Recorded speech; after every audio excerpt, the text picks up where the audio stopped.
Hey guys, Tom Marshall here with Recoil TV's podcast. I am the editor of Recoil Off-Grid magazine, and I'm here with Dave Merrill, who is the editor of Recoil Concealment magazine. And we're talking about something that is unfortunately in the news once again, and that is active shooter incidents. We recently had two very high profile and unfortunately somewhat successful active duty incidences that popped up on opposite ends of the country in a matter of 48 hours or so. So one of the things that we need to keep in mind about this, and we all know about reactionary laws and everything else, that's not what this is about. In terms of like the root causes and the ideology behind it and all of that, that is for policymakers and lawmakers, law enforcement officers over a longer period of time. The fact of the matter is, you as an individual cannot solve a massive, complex societal problem by yourself. So we like to focus on what you can actually solve, what you can solve and how you can solve it in that situation. That doesn't always mean running in with a gun. You hear the guys, I would have just, as he says, with his Cheeto dusted fingers in mom's basement, right? And playing. So the reason why we train, the reason why we carry guns, the reason why we think through these scenarios and talk through these scenarios is so if, for God's sake, you're ever in that moment or near it, you already have some plans and you know about your capabilities before you just go run in. I mean, Tom, you ever heard the phrase like, oh, well, it can't get any worse? And guess what? It can. Yeah. I mean, there are very few things, if any, that you cannot make worse through your own action or inaction. Your intent doesn't matter at all. All the good intentions doesn't save the world. And so you need to be mindful of your capabilities and think about this process before it actually happens. So this week on Recoil Web, we had an article called Fools Rush In, the Calculus of Armed Interdiction. Now, it sounds a little bit like, like, oh, just don't do anything. That is something that we hear often, right? Like you hear that from people that are against CCW, like you're just going to make the problem worse. And I mean, you can if you just run in like an idiot. The other thing that you hear a lot is the best thing you can do is be a good witness, right? Stand back, don't get involved, and be a good witness for the police. You hear that a lot. That can be good advice, depending. However, your level of involvement in a situation like this is dependent on a number of factors, and some of which is just kind of what kind of person you are. So there are people that we like to call high responders, and the high responders are the ones that see someone that is hurt on the side of the road and they stop and help. They call the police. They're often drawn to careers in military, law enforcement, and EMS. These are our helpers. These are our heroes, right? And if you know you're that kind of person and that you're going to be involved, you especially need to think through these scenarios, because I mean, there have been plenty of times where people just run in trying to help and trying to do something and end up getting in the way. There is kind of like a scale of involvement that Tamara Keel originally came up with, and it's called can, may, should, must. And it all started from these internet macho tough guys saying, can I shoot him yet? Like they view any situation through the lens of, can I shoot them yet? I mean, the answer is, I mean, you can do a lot of things. You can do all sorts of things, but it doesn't mean it is the right course of action or even the legal course of action. So when we kind of go through the can, may, should, must, it is a continuum. So every previous, They're decisions that stack up on top of each other. These can happen quickly, and is not the same as escalation of force. Your escalation of force is dependent on your jurisdiction, where you live, what your situation is. This is concurrent. This is about your level of involvement. And the first question is, can you reasonably solve this problem with what you have? Do you have the time, tools, material, knowledge, and know-how to solve that particular problem? If it is someone on the side of the road and you pull over and you help, yeah, you can help change a tire. But if it is a dozen guys with AKs in the mall and you have a wheel gun and a pocket knife, I mean, maybe you can do something, but is that the best use of your time? And just because you can't solve the problem with a gun, I'm the editor of Concealment Magazine. We're very clearly firearms focused and about these skills and techniques, but doesn't mean the gun is always the best solution. If you determine, be it from your own personal skill or even just because you don't want to take the risk, it doesn't mean that there's nothing you can do. You can help. You can call the police and give good information to dispatchers and law enforcement about the situation on the ground. You can help people exit the area. You can drag out wounded. You can protect people perhaps in your immediate area without going and actively engaging with these people. So that's just that's just the basics of it. Just because you can't solve it with a gun right then and there doesn't mean you can't help. And reducing as much pain and loss of life in these situations, if you are someone that's a high responder, is going to be your immediate priority. And that's why they rush in, because they're helpers. But then we get into the may I shoot this person? Well, part of that is kind of twofold on that. One is, do you understand enough about the totality of circumstances to actually know what's going on? One of the things that happens, unfortunately, frequently in this country and others is uniformed, trained, experienced law enforcement officers will end up shooting a plainclothes officer. Maybe they were working undercover. Maybe it's a U.S. Marshal. And they because they go in there and they're not quite sure who the bad guys are. So they make snap judgments. It's not even their fault. It is just kind of what happens here. Everyone has their own calculus as to what is acceptable and what's going on. And the thing about that is there are very clear-cut scenarios. If you're in a grocery store and there's a guy with body armor shooting at people, we know what's happening right then and there. Pretty easy. If it's two people shooting out in the street, or maybe two groups of people shooting out in the street, do you know what that's about? Do you know if it's undercover? Do you know if it's gangland stuff? Do you know who the bad guys are? Because if you don't know who the bad guys are, you probably don't want to go in there guns blazing. Well, to that point, one of the things that I bring up when these discussions come up, which they always do, I always assume that the first 100 calls that go to local 911 are going to be, oh my God, there's a guy with a gun. And if you are that high responder, or you've got that streak and you say, I'm going to be the guy to respond, and local police shows up behind you and you're the person they see with a gun first, it's a risk factor to consider. John Hurley, hero, stopped a mass shooting in Colorado, stopped further loss of life, got killed by responding officers. He was a guy with a gun in a place where there's a mass shooting. So maybe we should have started with this. I mean, you have to take this truly to heart. If you are a high responder, your odds of dying either by the hands of the bad guy or a good guy are much greater when you involve yourself. And it can be through no fault of your own.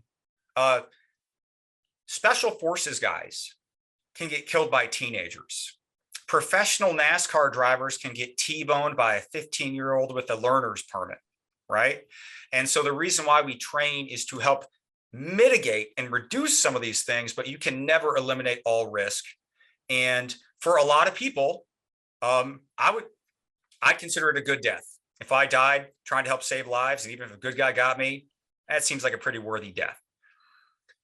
But now onto the We did can and we did may. So let's talk about should. What dictates a should?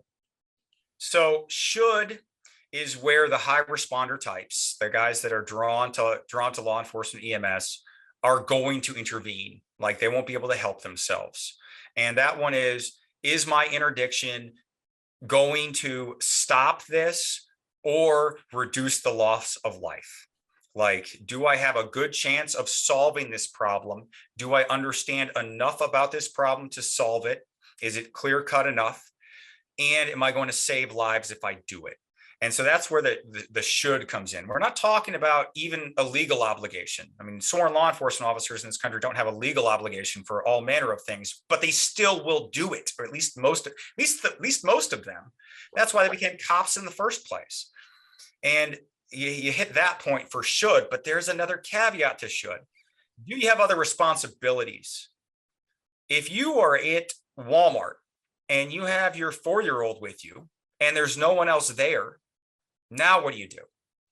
Have you thought that through? Have you thought about what you're going to do in that situation? You shouldn't have to figure this out when it's happening. You should be like, oh, here's my 4-year-old. We're going to go this way.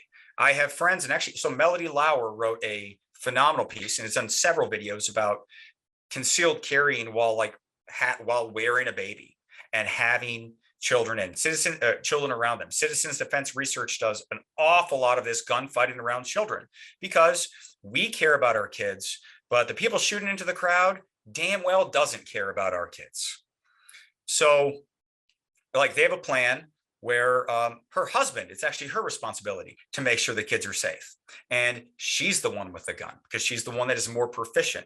It's a little, it seems a little strange, 100-pound woman, but a handgun in the right hands is a very good equalizer. It doesn't guarantee your outcome, but it gives you a chance, right? And that's what we're looking for. And that's why we train. We want to increase our survivability and the survivability of others. And then must, that is when the decision is made for you. They are right here. They are right here in front of you. And now you have to do something or you and yours are going to die. Like if the alternative is death, man, try anything. Something that reminds me of is run, hide, fight that we've talked about before with like school shootings. And, of course you run, you hide, and then your final state is fight. And, maybe you're throwing math books at a guy with an AK-47. Now, would that be your first weapon of choice? No, I don't think you'd run through a crowd with a textbook at someone with it. But when it comes down to that, you actually fight. And then not so much with active shooters, because we know they will continue to kill unless they are confronted with lethal force, in which case, if they are kind of a typical active shooter, they will kill themselves or capitulate. But if they are an ideologically driven terrorist, they're going to press the fight. They're going to fight dying on their feet. For you in the moment at the time, all that stuff is some intellectual things people can write some papers about later. But sometimes compliance or appearing to comply, if it is a criminal act, can work. We don't like talking about it. So Greg Ellifritz of Active Response Training, we call him Gorilla Fritz, because he is approximately a refrigerator with legs, okay? Mm-hmm. And he's not, and I'm not talking about like obesity. He is a big dude. He is a shaved gorilla, hence Gorilla Fritz. He had some guys, cops actually, in Africa, shove an AK in his face and rob him. Did he fight them? No, he gave him his wallet. And just because you comply doesn't always mean it helps either. And he's written about that. But what you need to do is you need to think about your options when these things happen. Just like escalation of force, there are certain ramps off the highway you can take before you get to that point. When you involve yourself in these situations, assuming that these decisions aren't made for you, like you're in the middle of it, you want to find places you can go. I think William April called them car spots. You want to have places that you can park your car. This is my response here. This is my response here. One of the things that makes humans really adept problem solvers is we have the ability to learn from the experiences of others. and we communicate that through language. And the best way to do that, yeah, we all want to get our CCW first, and we do all this stuff and do our basic drills, and we take a shooting class. And a shooting class gets you like much faster, much more accurate, and better split times. But that doesn't tell you how to think about a problem and how to break a problem down. So the can, may, should, must is a thought exercise that you should spend some time contemplating if you're a concealed carrier in general, and if you're a high responder in particular, so you don't go in there and cause other problems for people. Because you could be running in, and now there's another guy just like you also responding. I mean, there is no magic good guy code and hand phrase. We all run on all sorts of cues, and so you have to keep that in mind if that's happening. You ask the internet tough guys, and I'll just go in there and shoot them. Or there was a targeted assassination in Philadelphia last week, where two guys got out of a car, ran across a parking lot in this gas station, fired 20 some odd rounds into this guy, and then were feet dry back in that car in 14 seconds. What can you do in that situation? You can put your head down. You can duck down. You might be able to draw, but then before you can even comprehend what's going to happen, it's gone. And I like to say the internet, they're going to be like, well, first I'm going to grab the plate carrier in the back of my truck. 14 seconds. Some of this stuff happens fast. So it's just, while, the politicians are bloviating about, whatever particular thing that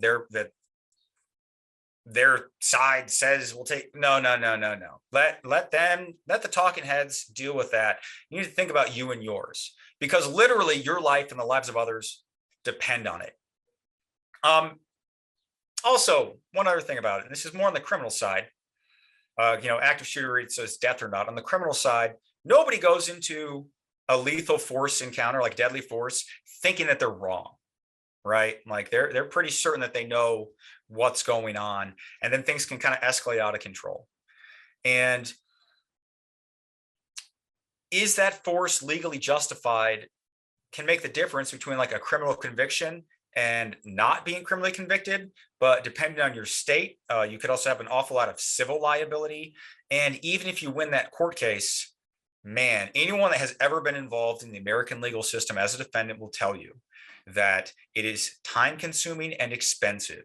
I mean, the process is the punishment for some of this stuff. So, even if you get off, the amount of time and effort you have to spend defending yourself, is that worth it? And these are questions we all need to ask ourselves, especially before it's a bit of maturity before you just put on a gun and then go get in a fist fight in McDonald's.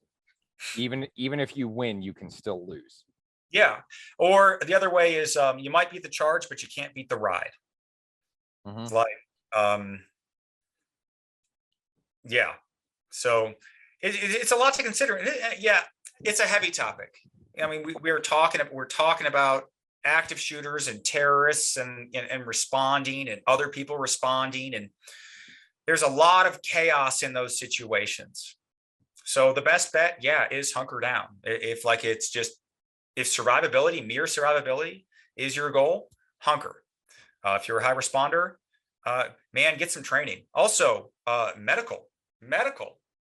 So a lot of our peers, I'm sure you've seen this in the off-grid side, right? Like, medical's not sexy, man. Like guns. I mean, look, do I have pictures of doctors and tourniquets on the wall behind me?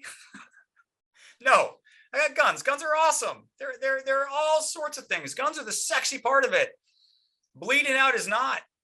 And I mean, no matter what you do, you can't make a medical class as sexy as a shooting class, man. It doesn't look as cool on Instagram. It's not as much fun, but boy, you can save an awful lot of lives, and not just in shootings. I mean, post-COVID, post-lockdown, car crashes are going way up. A lot more jerks on the road. A lot more people just, texting and everything else. You can't control what other drivers do. You can't control what people are carrying in their pockets. So you can control kind of your reaction to them. And like something that I've personally done is I built out more of the med kit in my car. because just statistically, just by raw numbers, by me living in a big city, by me having a daily commute, I know my odds of being in a nasty car crash or coming across one are very good. So I mean, that's one of the things that I've, taken upon myself to get better at, because I am the guy that stops on the side of the road. And then once I went up to somebody and I had no gloves and they were bloody, and I had the presence of mind to not touch them, but not everyone's going to. Yeah. Or some people are going to go, well, this person needs help, and they're going to render aid. And, there's second and third order effects potentially for them, health effects after that, depending on what they come into contact with. Right. And what their hands are. And then the thing is about car accidents is there's always pointy, stabby, sharpie. You got broken glass, you got twisted metal. There's an awful lot of ways for you to open up your own hands while you're trying to work on somebody else. And yeah, and medical stuff's like you said, it's a tough sell, particularly in the social media culture, because what would you rather watch a video of on Instagram? Somebody putting on a tourniquet or a bill drill? Yeah. I mean, and in some ways, you can look at a bill drill and you can go, all right, that's super attainable. But then you look at medical stuff.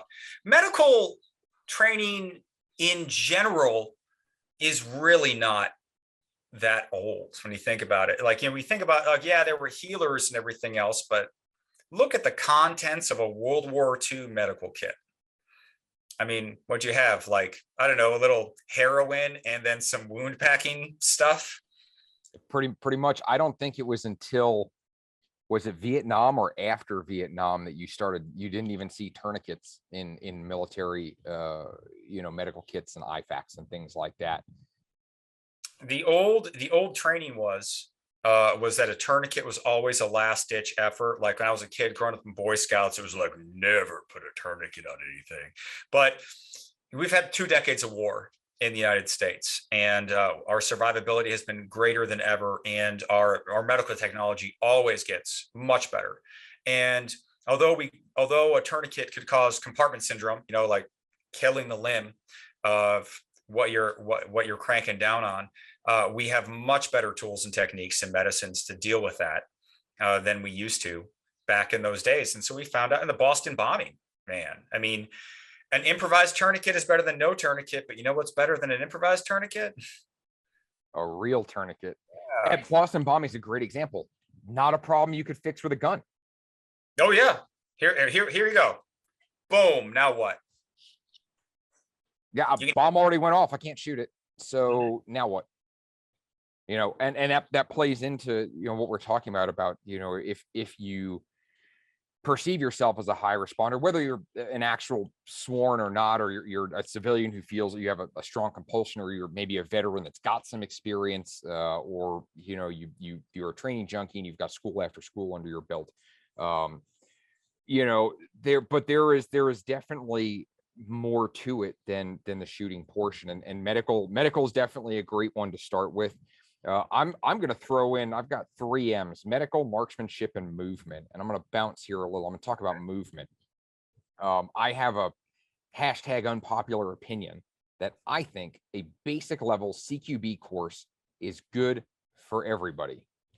Caveat, not for the reason that you think. Okay.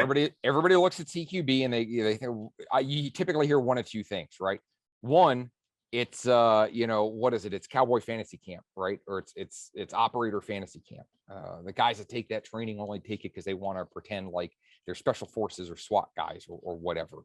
I'd like to say, if it wasn't for the dentists, with their Harley Davidsons and fake motorcycle clubs taking classes like that, most of those instructors wouldn't be around to teach the meat eaters those classes. Yep. So I think keep that in mind, but sorry. No, that's okay. Also a good point.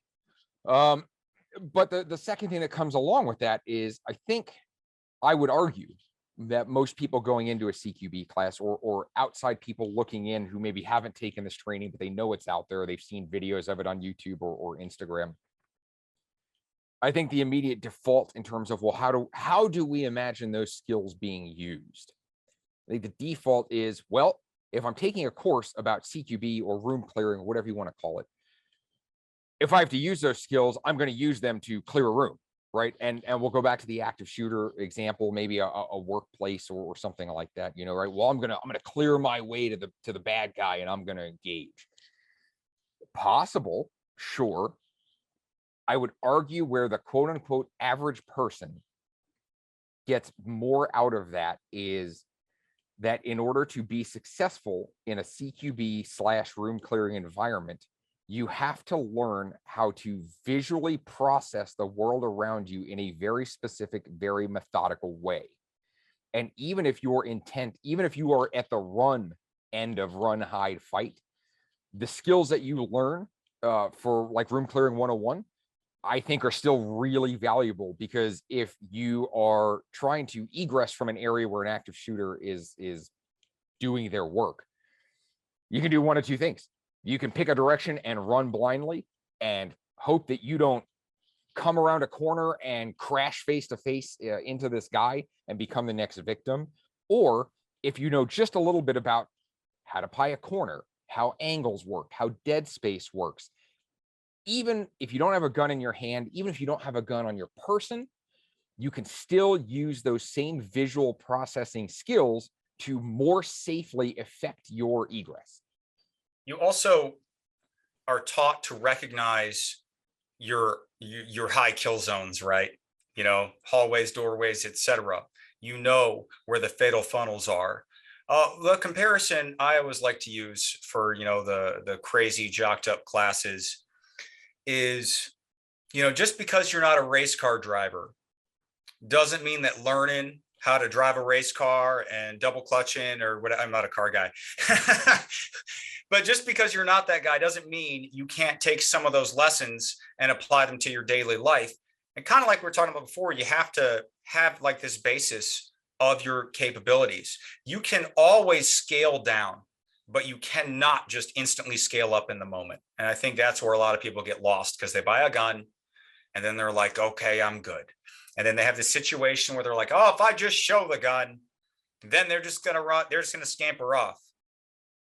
Well, that could be true even in a majority of cases.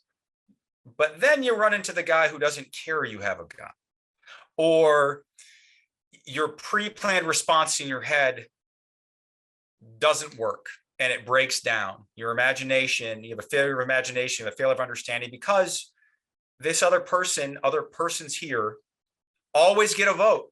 You know, we're not robots. That's why we have to stop and think about problem solving. So yeah, okay, Tom, we talked about this a little before, so I'm agreeing with you here. Yeah, I agree. Yeah, like I said, I would argue that even if you don't actually clear a room with a rifle in your shoulder, the visual skills can be isolated and weaponized with or without actually having a weapon in your hand. So I think there's something to be said for understanding how to move, whether you use it offensively or defensively. I still think that there's valuable skills that come out of that kind of training for people. Also, if you know typically how people move through structures like that, you can kind of anticipate perhaps what they're going to do or what's coming. Yeah, absolutely. So yeah, so you've got medical, we've talked about the movement a little bit.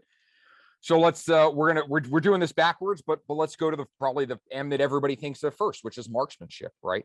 Go take a good shooting class from a reputable instructor, test your carry gear, right? Test your ammo, at least have an understanding of your baselines for, you know, things like first shot from the draw and things like that. I think a discussion that needs to be had that doesn't happen often enough is, what are acceptable standards? Because when you look at Instagram or YouTube, the acceptable standard is always absolutely as friggin' fast as you could possibly go, because that's what get clicks and likes and subscriptions. Do you need to go as fast as you can possibly humanly go? And if you do, maybe there's some trade-offs to that, particularly in an environment like Buffalo, right? This past weekend, shopping stores full of people. Do you want to just pull off all the brakes and, you know, go blazing speed and hope that, you know, there's no collateral or nobody crosses your path as you're trying to make that shot? And he's wearing body armor, so he was engaged and was shot. and it had no effect because it was planned and he had armor on. And so then it becomes, okay, what do? Do you have the skill to make that headshot? Do you know what to do otherwise? Have you trained in those things? You don't have to be the best in the world to win at something like this. Luck helps, but you just have to be good enough. You have to be good enough. Like, some people are like, oh, if you can't this or you can't that, man, crack open any old NRA publication and it shows like, elderly people successfully defending themselves, with a gun that they never used before. And just because it can be done doesn't mean it's ideal. Do you think that those people were like, oh, thank God I never trained with my gun? I doubt it. And let me get ahead of the comment thread here a little bit and say neither one of us are saying that speed is bad. If you've got a reliable, consistent, accurate sub 1 second first shot from the draw, good on you. Yeah. If you don't have it and you work real hard and you can get it, good on you. We're not saying that speed is bad. We're just saying that if you don't think that just because you don't have a sub 1 second draw, it doesn't mean you can't win. I mean, we're people, right? We all have our hobbies, and people are into, I don't know, anime girl pillow collections or whatever they have going on. We only have so much attention that we can spend on things like this. And so that's why you need to stop and you need to prioritize. If you have no medical training, man, take a stop the bleed class. They are free in many places, or they're very inexpensive. I would highly recommend you take them in person. You can take them online, get CPR certified, Heimlich maneuver. We talked about how medical was relatively new. While our parents were alive, CPR and Heimlich were not commonly taught. So CPR wasn't, they had different parts of it around the turn of the last century, but they didn't put it all together until later. Heimlich, same thing. CPR and Heimlich, basic life-saving skills that Girl Scouts are taught, okay? Under a century old. Now, on the grand scale of human experience, I mean, that is a very small amount of time. And we will never know how many lives have been saved from knowing CPR and Heimlich, because right now, as we're talking, a bunch of people in the world have been saved by those techniques. And then bleeding out is one of the number one ways people die from a preventable death from an injury. And learning how to stop the bleed. We've learned an awful lot of new stuff. So even if you have that, we don't do rescue breaths anymore for CPR, for example. That is something that has changed. These things change, they get updated, especially after the wars and everything else. We get more hands-on experience and hard-won lessons, right? So you need to take those to heart. So like those are things you can do right now. Even just watching a YouTube video on it is going to be better than just assuming you know what the heck is going on and what to do. And I mean, that's not a time-consuming thing. You and a buddy can go on a Saturday afternoon and bribe them with lunch and take a stop the bleed class. It is not sexy. It is not as cool as, going and shooting 500 rounds. Gosh, how much does that cost now on a Saturday and Sunday? Yeah, I think I took Stop the Bleed maybe a year or two ago. I want to say the class is about 4 hours. And in my area, it is free. There are multiple like nonprofit and volunteer type groups. And I bet if you contact the local fire station, they'll probably tell you where to go. They might be able to do it right there for you, even just one-on-one if you express the interest. But yeah, Stop the Bleed. It is, I would argue, probably the new, kind of like the new CPR, the new Heimlich, right? Which, again, you said those skill sets are less than a century old. I would argue among, I'm going to try to avoid to use the word normal people, quote unquote, but just say normies. Just say normies. It makes it more arrogant, and that's why I like it. Well, the normies. But for those techniques to be widespread among the general populace, I think is kind of the metric I'm looking at here. I would argue less than 50 years. Oh yeah, for sure. These are things that should be taught in health classes. Okay.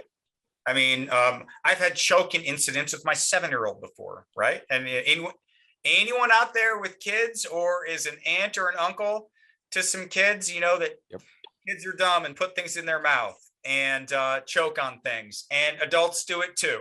And Yeah. so it's just good to learn that. If you ask around your friends, you're going to find some people, some regular, normal people that have had to do CPR, have been witness to CPR or the Heimlich. One of my friends a month ago or so had to do CPR on a guy in his jujitsu class.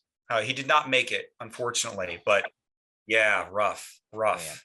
But, heart attack, whole thing.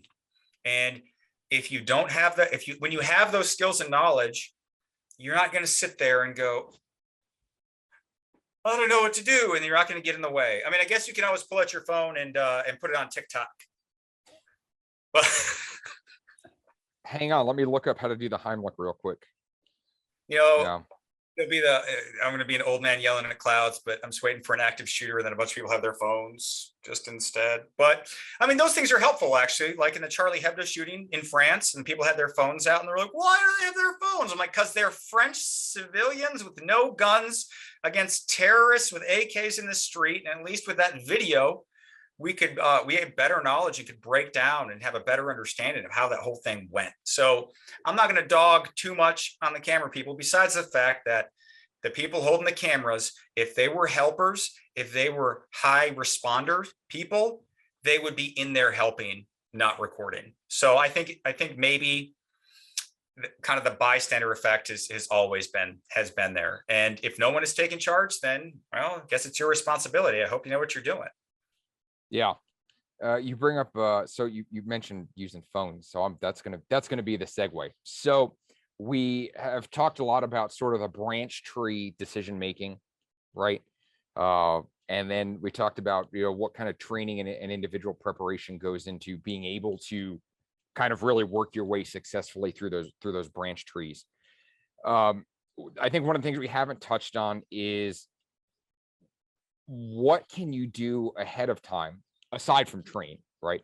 But what sort of proactive measures can you take in your life? And maybe some of this is going to apply a little more to the criminal activity side than the active shooter, because man, active shooters pop up everywhere all the time at a time and place of the shooter's choosing. There's kind of really only so much you can do about that. But in terms of criminal activity, which does tend to trend and it does tend to concentrate in certain areas, there are some things that we can do. And Dave, you actually used a term I hadn't heard before that I really like, urban IPB. And for those of us who are not veterans of military intelligence, IPB stands for Intelligence Preparation of the Battlefield.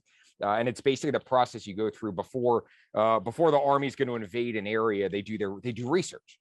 They do research on, where are the bad guys hanging out and what kind of equipment do they have and where are their bases and things like that. And again, just like with CQB, that is a militaristic skill set. It's a skill set that we draw from military and law enforcement that can absolutely, with just a little bit of imagination, become very, very useful and practical in everyday application for citizens of all flavors. I actually use a number of apps, not just, I would actually say it's for risk mitigation. I think what makes active shooters so scary is that they do just show up someplace. If you live in a major city, the bad parts of town. But if you're not from that city, you might not know. And if you're not paying attention, you might not know. I like the Citizen app because it's user contributed. So you have to have a lot of people contributing in your area for it to be the most useful. But it's not only like high crime areas, but also places where there's a lot of auto accidents. I know the most dangerous intersections by my home, and I know which ones they are. I mean, they made sense once I thought about it for a minute, but I went, oh, okay. I know if I'm in that intersection, people don't die there every day, but there's crashes there a lot, and you don't always see it because I'm not sitting there on the intersection. And it allows you to identify areas of higher risk. Crime maps are really good. I tend to stick to the violent crime. You get a large major city, there's all sorts of crime everywhere. I am less worried about burglary than I am about, felonious assault and murder. And so just kind of take a larger look at the map, and then you can kind of see the areas. And just because it's a bad area doesn't mean it's bad all the time either. I mean, the people that live in those bad areas, they have even a better kind of map, a mental map, because they live there. They know, all right, this area of high transit and small commercial corner stores and cash for gold at this major intersection is always a problem. Is that going to be a problem at 9:45 in the morning? Yeah, it can happen anytime, but you are less likely to have a problem than you are when the bar next door comes out or something like that. There's a whole series of things you can do. I also like Flight Aware 24/7. If you are in a city that has a police helicopter, if you hear a helicopter, you see it, you can actually set up so you can follow them. And all you have to do is you can just look at the current and all previous flight paths of the police helicopters. Because police helicopters, if they're trending all in one area, that means there's enough of a threat that warrants police helicopters there on a regular basis. Places you might want to avoid. And then, Tom, I know you thought this was funny. So I had a map of all the murders in my city, and there were 2 or 3 places where there were more than one murder at that business over the course of a year. And then I further looked it up. It wasn't like a mass shooting. It was like, oh, 3 people in the last 4 months have been shot in the parking lot of this place. So I pull up my Google Maps, I drop a pin on it, and I label it "Do Not Go" right on there. So if I'm pulling something up in Google Maps or I'm looking for something, and then it's right by that "Do Not Go" pin, well, I'm going to consider if I do need to be there, or if I do have to be there, what time I'm going to be there, what time I'm going to go. I'm of the viewpoint that I want to go anywhere and do anything that I want. It is just that I also do not want to be involved needlessly in any kind of criminal activity and be a victim of it. And so I will still go to the places when I want, where I want. I just don't want to go where the increases of me having to use my CCW go up. I'm not looking for an internet trophy. I'm not looking for the George Zimmerman Award. Okay. The 1.5 year trial and bankruptcy, and then doing celebrity boxing or something afterwards, because the rest of your life is gone. So yeah, the Google pin thing, like I got a kick out of that, and frankly hadn't thought about it. Citizen obviously is kind of one of the better known apps for this kind of thing, but even, what's really popular around here is Facebook groups. There's a police scanner Facebook group. So, if you don't have a scanner, you don't have the desire to, have one next to your TV squawking at you all day, you can join neighborhood or city-based police scanner groups. And you scroll through the posts every couple hours, and it'll kind of, the ones near me, they're really good at saying, hey, intersection of, First Street and Second Avenue, multiple black and whites on scene, areas taped off, and of course a Facebook post is it's time stamped, it's date time group on it. So you can, again, talking about trying to establish patterns for times, days of the week, times of the year, maybe where activity will spike. Those kind of, like I said, even Facebook groups can be really good for that. Google Street View, if you don't really know a lot about an area, is good. One of the problems here is that everything is a little bit grimier and dirtier since 2020. Everything is a little bit rougher. And that's why I focus on the type of crime rather than, crime itself. It's inconvenient if my car is broken into. It is life altering if I get into a gunfight on the street, no matter how it goes. And so it's all about setting priorities, I suppose. Snapchat Live was also really good for that, because you can see the heat maps of activity. Because when there's a lot of stuff going on, we're talking about people pulling out their phones. Well, here's an advantage. If a lot of people pulling out their phones, it might be seeing Lady Gaga at a thing, or it could be, a big police incident or a big fire or something like that that's going on. So we have a lot of tools that we can use, and some areas in particular are going to be better than others. For larger scale stuff, local hashtags on Twitter are good to follow because then things pop up. Also, mini fire and EMS places have a live listing of all their 911 call outs. You won't find that for police departments, but the thing is quite often when the police are called to a critical incident like that, so is fire and EMS. And so you can go down those codes too, and you can see, okay, where's this happening? Okay, where's this happening? And just because I get curious and I'm nosy, sometimes I'll see an ambulance on the side of the road and then I'll look it up. And it'd be like, oh, someone had a heart attack. Okay, so those are things you can do. That's especially important if they're responding to a lot of overdoses, because where there's a lot of overdoses, there's a lot of crime. Yeah.